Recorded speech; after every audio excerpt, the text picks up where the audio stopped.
Okay, so we will start with 8th of June. Maximum focus prelims पे रहेगा, तो थोड़ा ध्यान से पढ़िएगा। प्रीलिम्स 2024 एंड जो हमारा आज का पहला आर्टिकल है 8th ऑफ जून 23 का, उसमें ये बोला गया है कि जो कैबिनेट कमेटी ने खरीफ की जो क्रॉप्स हैं उनकी एमएसपी मिनिमम सपोर्ट प्राइस बढ़ा दिया है।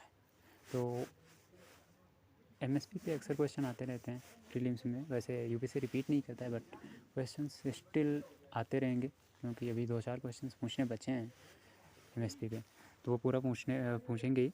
और अक्सर न्यूज़ में भी रहता, तो मोस्ट प्रॉब्ली पूछेंगे। सबसे पहले ये बता देते हैं कि जो एमएसपी है वो किसके द्वारा रिकमेंड की जाती है, तो commission for agricultural costs and prices, इसके द्वारा रिकमेंड किया जाता है। एमएसपी की रिकमेंडेशन की जाती है एंड इट इज़ अप्रूव्ड और फिक्स्ड बाय इंडियन गवर्नमेंट और द कैबिनेट कमेटी। तो क्राइटेरिया क्या है एमएसपी सेट करने का, तो यहाँ क्राइटेरिया लिखा है लेकिन दिख नहीं रहा, मैं पढ़ के सुना देता हूँ। पहला तो कॉस्ट ऑफ प्रोडक्शन, ऑब्वियस सी बात है, सिंपल सी बात है, कॉस्ट ऑफ प्रोडक्शन तो होगा ही होगा, और इस पर क्वेश्चन नहीं भी बनेगा, ये आपका शायद ऑप्शन में भी ना है। And charges, changes in input prices, input price में अक्सर चेंजेस आते रहते हैं, तो उन चेंजेस को भी कैलकुलेट किया जाता है। एग्जैक्टली तो नहीं कर सकते, लेकिन हाँ मोस्ट प्रॉब्ली कोशिश की जाती है। Input output price parity, input क्या है, इनपुट कॉस्ट क्या है और आउटपुट में मिल क्या रहा है, उनमें एक पैरिटी होनी चाहिए। ना तो आपको बहुत ज़्यादा प्रॉफिट होना चाहिए, ना तो बहुत ज़्यादा लॉस, ना तो लॉस तो होना ही नहीं चाहिए बिल्कुल भी। तो ये सारी चीज़ें चेक करके 4 पॉइंट हो गए। अगला मार्केट ट्रेंड, मार्केट में भी डिमांड कितनी है, सप्लाई कितनी है, और उसके बेसिस पे प्राइस अप जा सकता है या डाउन जा सकता है। महंगाई को भी देखा जाता है कि कहीं ऐसा तो नहीं होगा कि प्राइस बढ़ा देने से इन्फ्लेशन ज़्यादा हो जाएगी। ऐसे बहुत सारे फैक्टर्स हो जाएंगे जो इकोनॉमी को ओवरऑल अफेक्ट करेंगे, तो इन सारी चीज़ों को लिया जाता है। इसे मार्केट ट्रेंड कह सकते हैं हम। डिमांड एंड सप्लाई, अगर डिमांड ज़्यादा है तो जाहिर सी बात है प्राइस ज़्यादा होना चाहिए, बट इतना भी ज़्यादा नहीं होना चाहिए कि उसकी वजह से इन्फ्लेशन बढ़ जाए। एंड इंटरक्रॉप प्राइस पैरिटी, किसी ने धान लगाया, किसी ने गेहूँ लगाया, किसी ने मक्का लगा दिया, मेज, तो सबको ऐसा ना हो कि एक को बहुत ज़्यादा प्रॉफिट हो रहा है और दूसरे को बहुत कम प्रॉफिट हो रहा है, तो इन चीज़ों का भी ध्यान रखा जाता है। Industrial cost structure, industrial cost structure उन क्रॉप्स को लेकर देखा जाता है जिनका इंडस्ट्री पर कोई फ़र्क इफ़ेक्ट पड़ता है। लाइक एमएसपी के अंदर जितनी भी क्रॉप्स हैं वो सारी की सारी कहीं ना कहीं इंडस्ट्री से जुड़ी हुई हैं, चाहे वो पैडी हो, चाहे वो वीट, बार्ले, इन सब का यूज हम किसी न किसी इंडस्ट्रियल प्रोडक्ट में करते हैं, तो इसको भी समझ के किया जाता है। अगला कॉस्ट ऑफ लिविंग, फार्मर्स की लिविंग इम्प्रूव करनी है, वो भी देखना है। And general price level, intermediate, international price बहुत ही ज़्यादा मायने रखता है। इंटरनेशनल प्राइस, इस पर क्वेश्चन बन सकता है और कई लोग कंफ्यूज हो सकते हैं। इंटरनेशनल प्राइस मायने रखता है कि अगर हमारे पास ज़्यादा है तो हम उसे बेच सके उसी प्राइस पर या उससे ज़्यादा के प्राइस पर, या अगर कम है तो और हमने ज़्यादा ख़रीद लिया तो फिर प्रॉब्लम हो सकती है हमारे लिए, हमारी गवर्नमेंट को लॉस सहना पड़ेगा, तो इस चीज़ को भी देखा जाता है। फार्मर्स मार्जिन, फार्मर्स को इतना प्रॉफिट हो रहा है भैया। एंड सब्सिडी, उस पर सब्सिडी कितनी जा रही है, क्योंकि सब्सिडी को डिडक्ट करने के बाद ही आप एमएसपी को एमएसपी देंगे। अगला एक शुगर केन के बारे में एक्स्ट्रा लॉ आया, क्योंकि शुगर केन एक तरह से बहुत ही इम्पॉर्टेंट क्रॉप है कई सारी इंडस्ट्रीज़ के लिए, तो एक इसको हमने एमएसपी के अंदर ही रखा है, लेकिन इसके लिए एक अलग से रूल भी बनाया गया है। इसको कहते हैं ये स्टैट्यूटरी, मतलब एक रूल के थ्रू बनाया गया है अधिनियम के तहत, तो पार्लियामेंट के द्वारा कानून बनाकर बनाया गया स्टैट्यूटरी प्रोविज़न है इंडियन कॉन्स्टिट्यूशन का। इसका नाम है शुगर केन कंट्रोल ऑर्डर 1966। बाद में इसी को अमेंड किया गया 2009 में, और अब ये एफआरपी पे बेस्ड है, फेयर एंड रिन्यूमरेटिव प्राइस पर बेस्ड होता है। मतलब जब भी हम शुगर केन की एमएसपी सेट कर रहे हैं तो वहाँ पे फेयर एंड रिन्यूमरेटिव प्राइस देखा जाएगा। एंड बात करें 1996 के इस शुगर केन कंट्रोल ऑर्डर पर, तो उस टाइम पे जो हुआ था तो सब कुछ सेंट्रल गवर्नमेंट के हाथ में था। मतलब शुगर केन का प्राइस क्या होगा, फार्मर्स को कितना मिलेगा, इंडस्ट्री को कितना मिलेगा, वो सब कुछ पूरा का पूरा सेंट्रल गवर्नमेंट ही तय करती थी। बट FRP 2009 के बाद स्टेट्स को भी काफ़ी पावर दी गई है। क्रॉप्स कवर्ड, यही इंपॉर्टेंट है हमारे लिए। सीरियल्स हैं 7, वैसे आपके स्टैटिक सिलेबस में भी पढ़ाया गया होगा इसको, बट यहाँ पे देख लेते हैं। सीरियल्स 7 हैं: पैडी, व्हीट, बार्ले, ज्वार, बाजरा, मेज एंड रागी। ये सारी की सारी क्रॉप्स ऐसी हैं जो नॉर्थ इंडिया में पाई जाती हैं, तो जनरल क्रॉप्स हैं, कुछ स्पेसिफिक नहीं है। ऐसे क्वेश्चन नहीं आएगा, और कहीं से बनता भी है तो कुछ लोगों के पास को रागी के बारे में या नाम ना पता हो, इस बेसिस पे पूछ सकता है, बट रागी ही पूछ सकता है इसमें से, सीरियल्स में से। पल्सेस हैं 5: ग्राम, अरहर, मूंग, उड़द, लेंटिल। ओके, इतनी है। अगला ऑयल सीड्स हैं: groundnut, mustard oil and toria, soybean, sunflower seed, sesamum, sunflower seed. ये 2 बार कैसे है? ओके, सीसमम, सनफ्लावर सीड दोनों ये 2 बार आ गया है। And niger seed. इसके अलावा रॉ कॉटन है, रॉ जूट, इसमें कहाँ से क्वेश्चन बन सकता है ये बताते हैं। इसके नाइजर सीड पर क्वेश्चन आ चुका है तो यहाँ पे नहीं आएगा। सेसमम पे क्वेश्चन पूछ सकता है, एंड तोरिया पर भी क्वेश्चन पूछ सकता है। थोड़ा सा तोरिया के बारे में पढ़ना ज़रूरी है, क्योंकि ये किसी और से भी कनेक्टेड है, बताऊँगा अभी मैं थोड़ी देर में। एंड रागी के बारे में क्वेश्चन पूछ सकता है। बाकी किसी के बारे में क्वेश्चन आने की कोई पॉसिबिलिटी नहीं है, क्योंकि बाकी सारे जनरल क्रॉप्स हैं। सो raw cotton and raw jute, ये ध्यान रखिएगा। अब इसमें कुछ एक्स्ट्रा पढ़ना है, जैसे एक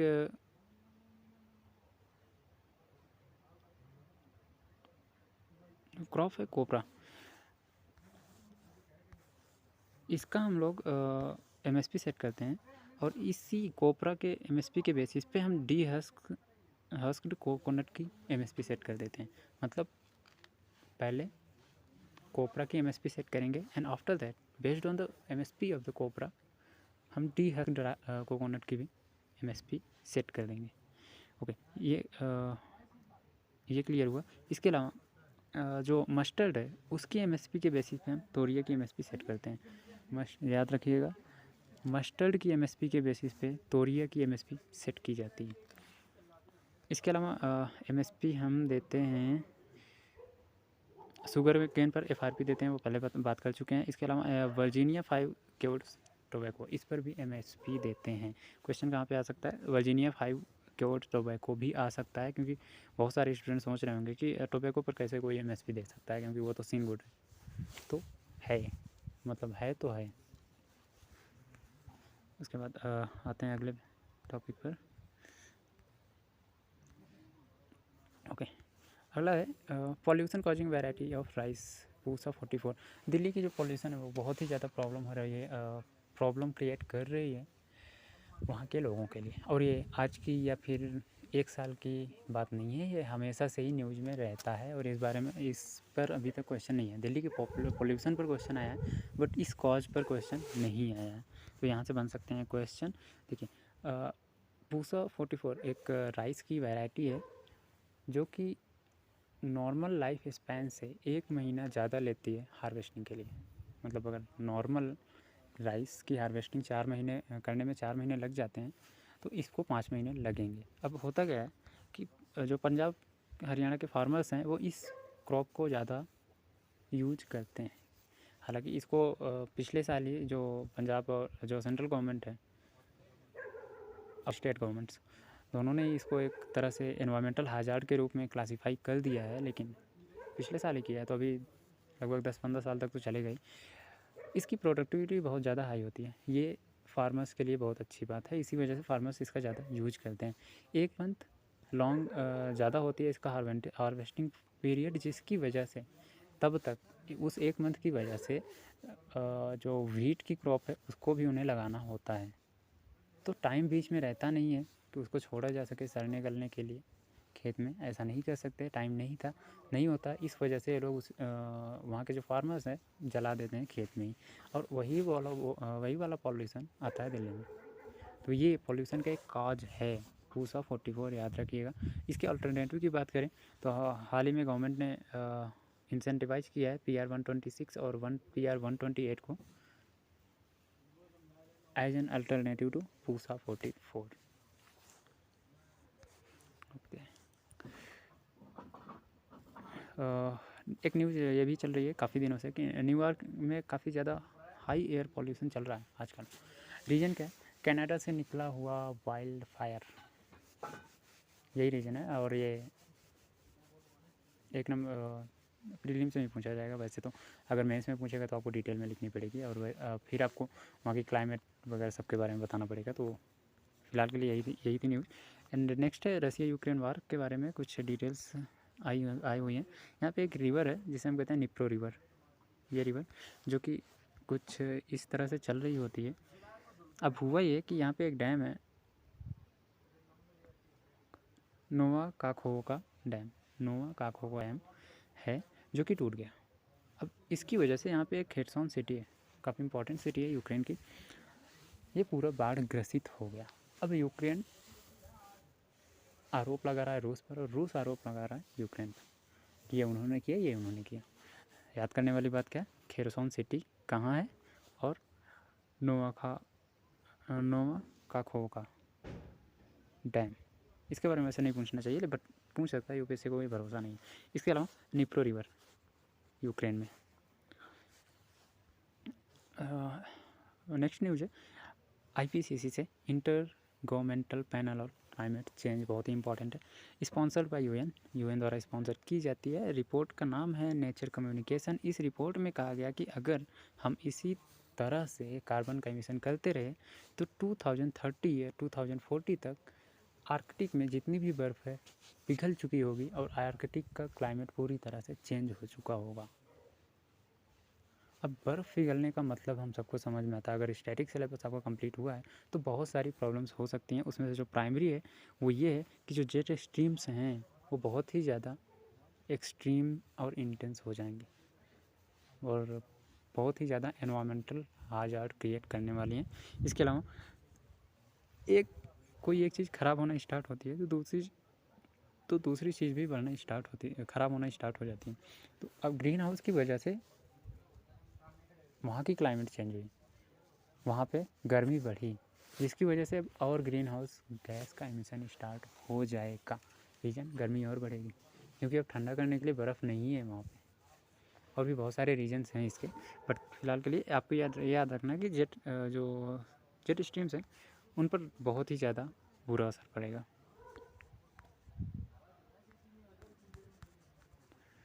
नेक्स्ट है, ओके यहीं पे ख़त्म कर दिया।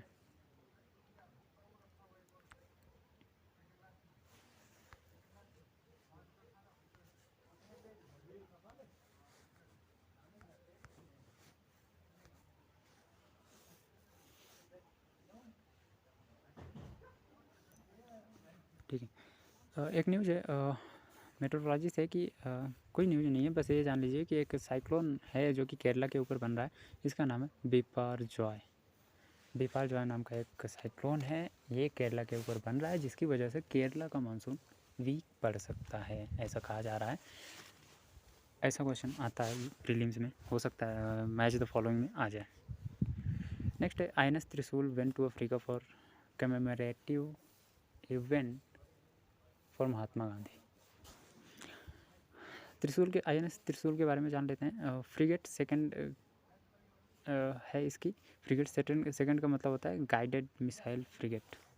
एंड इसकी क्लास है तलवार। ज्वाइन किया था नेवी को इसने 2003 में। अभी स्टेटस है एक्टिव और ये एयरक्राफ्ट कैरियर की तरह भी काम करता है। इसके अलावा इसमें कई सारी टाइप की मिसाइल्स को लोड किया जा सकता है, बहुत सारे वेपन्स रखे जाते हैं। एक वन लाइनर न्यूज़ है कि जो मैती कम्युनिटी है जिसकी वजह से मणिपुर में हिंसा हो रही है, अभी वायलेंस चल रहा है, वो इस मैती कम्युनिटी की एक डिमांड है कि उन्हें ST का दर्जा दिया जाए। तो आपको याद रखना है कि मैती कम्युनिटी कहाँ की कम्युनिटी है, मणिपुर की है। नेक्स्ट है प्रोजेक्ट 75, बहुत दिनों से न्यूज़ में है और क्वेश्चन में पूछा नहीं गया अभी तक, मोस्ट प्रॉबेबल चांसेस हैं। दरअसल ये प्रोजेक्ट है इंडिया का, मेक इन इंडिया के अंतर्गत है, जिसके तहत हम 43,000 करोड़ खर्च करने जा रहे हैं इंडियन नेवी पे for the upgradation of Indian submarines. इसमें करना क्या है कि हमारे यहाँ की कोई एक कंपनी, कोई एक नहीं कई सारी कंपनियाँ जो सबमरीन फील्ड में काम कर रही हैं, वो किसी दूसरी कंपनी के साथ टाई अप करेंगे। दूसरे देश की कंपनी हो सकती है, इंडिया की ही कंपनी हो सकती है, और आपस में मिलकर बनाएंगे। और उसका जो ज़्यादातर पार्ट होगा वो हम इंडिया में ही बनाएंगे। एक तरह से अपग्रेडेशन, मतलब हम मेक इन इंडिया की तरफ जाने की कोशिश कर रहे हैं। तो हाल ही में क्या हुआ है कि India and Germany will build 6 advanced submarines in India under SP model.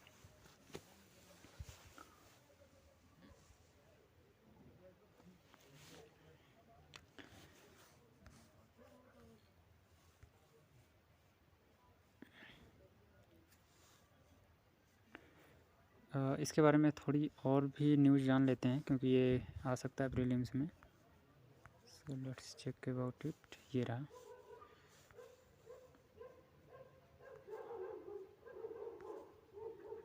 Okay, project 75,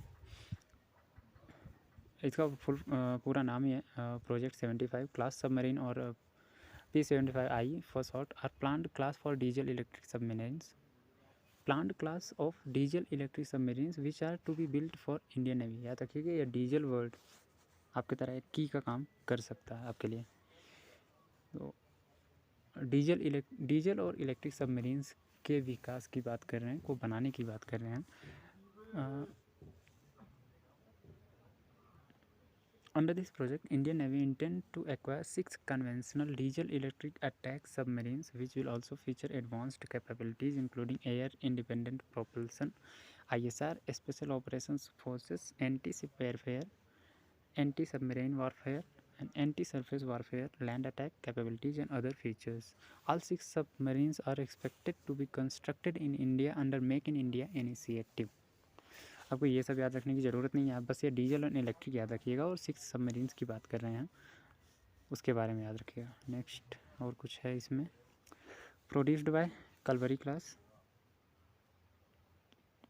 हमारे यहाँ इसके बिल्डर्स कौन है? तो हमारे यहाँ 2 बिल्डर्स हैं, L&T ship builders and Mazagon dock ship builders. ये नाम याद रखिएगा, आ सकता है।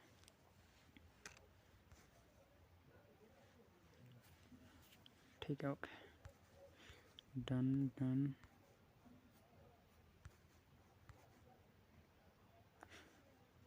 ओके, नेक्स्ट न्यूज है, India and UK are negotiating for comprehensive economic cooperation agreement. कुछ एग्रीमेंट हाई लेवल मीटिंग चल रही हैं और बातें चल रही हैं, क्योंकि हमने FTA साइन कर लिया है 2021 में। FTA से फ्री ट्रेड एग्रीमेंट साइन कर लिया था इंग्लैंड के साथ, बट प्रॉब्लम ये हुई कि उसके बाद वीक पड़ गया था, इंग्लैंड की सिचुएशन थोड़ा ख़राब हुई, कोरोना भी था, तो FTA पर उतना ज़्यादा फोकस नहीं किया गया। इसकी वजह से रिलेशंस या जो फ्री ट्रेड एग्रीमेंट का जो से रिलेटेड जो रिलेशंस हैं वो उतने अच्छे बन नहीं पाए जितना हमने उम्मीद की थी।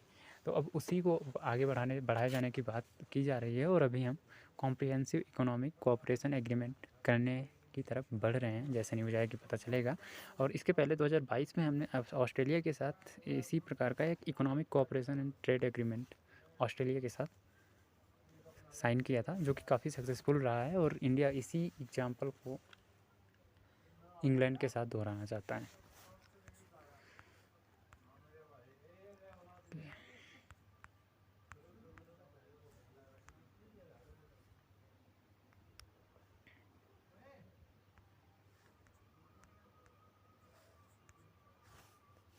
यहाँ से आते हैं हम एडिटोरियल पे।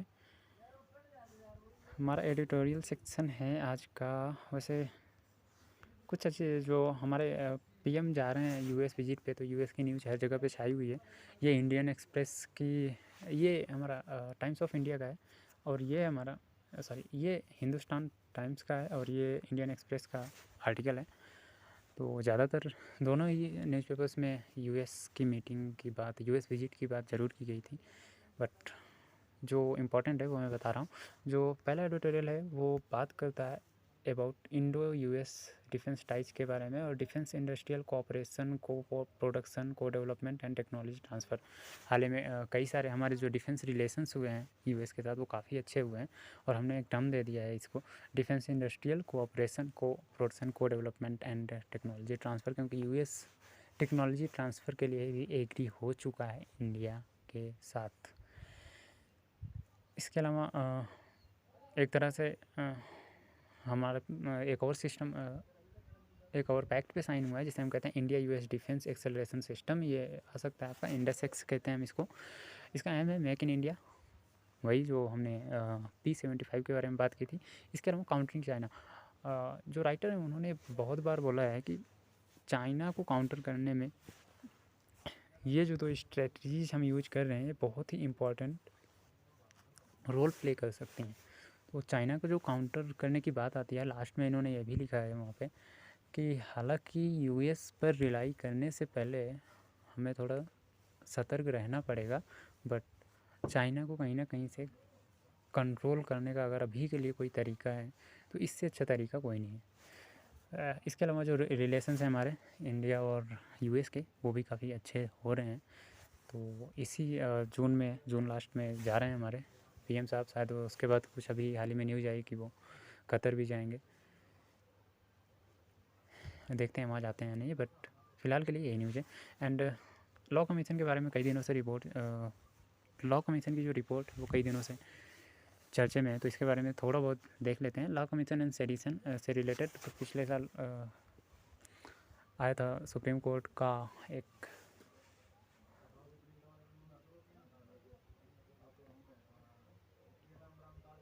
जजमेंट जिसमें उन्होंने कहा था कि जिसमें उन्होंने आर्टिकल 124A जो कि सेडिशन के बारे में बात करता, इसी को इनवैलिड करार दे दिया था।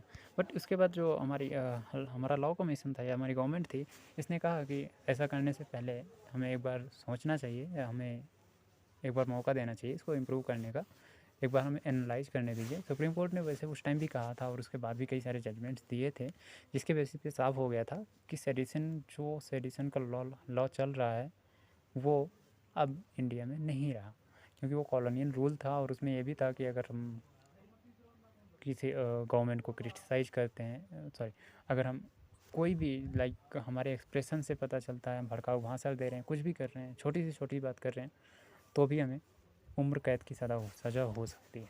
ऐसी चीज़ें थी वहाँ पे, तो वो कॉलोनी गवर्नमेंट की तरफ के लिए सही था, शायद उनके लिए सही रहा होगा, इसलिए उन्होंने किया था और सुप्रीम कोर्ट ने इसको इनवैलिड करार दिया था। फिर लॉ कमीशन ने हाल ही में रिपोर्ट किया और उसने फिर से सेडिशन के जो सेडिशन लॉ है उसको और ज़्यादा स्ट्रिक्ट करने की बात कर दी।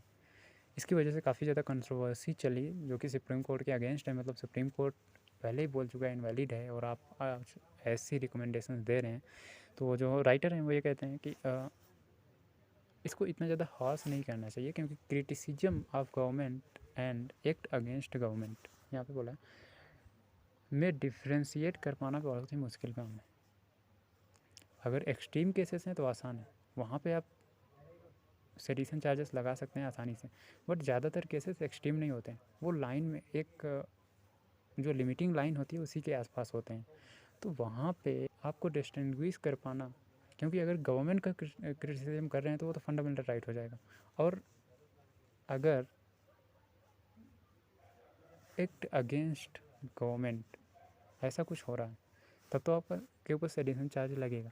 लेकिन उस छोटे से एक्ट, अगर हम एक्ट अगेंस्ट गवर्नमेंट मान भी लेते हैं तो थोड़े से बयान से या किसी साइन से या फिर किसी भी चीज़ से आपके मुंह से कोई वर्ड निकल गया, ऐसी चीज़ों से ऐसी चीज़ों को लेकर आप किसी को उम्र कैद की सज़ा दे रहे हैं, कहाँ से जस्टिफाइबल हुआ। तो इस बारे में जो राइटर हैं वो नाराज़ हैं थोड़ा लॉ कमीशन की रिपोर्ट से। एंड अगला है लॉ कमीशन के बारे में जान देते हैं। नॉन स्टैट्यूटरी बॉडी है, आती है ministry of law and justice, department of legal affairs. Appoint कैसे किया जाता है इसके मेंबर्स को, तो अपॉइंटमेंट होता है by gazette published by government. So that's all for today's current affairs. बस इतना ही जानना था, क्योंकि कई सारी ऐसी चीज़ें मैंने छोड़ रखी हैं जो अभी करंट में चल रही हैं, जिनका अभी डिसीजन नहीं है कि क्या हुआ है क्या नहीं हुआ है, तो उन चीज़ों को छोड़ रखा है, वो धीरे धीरे कवर करते चलेंगे। एक दिन में ज़्यादा नहीं करना है। That's all.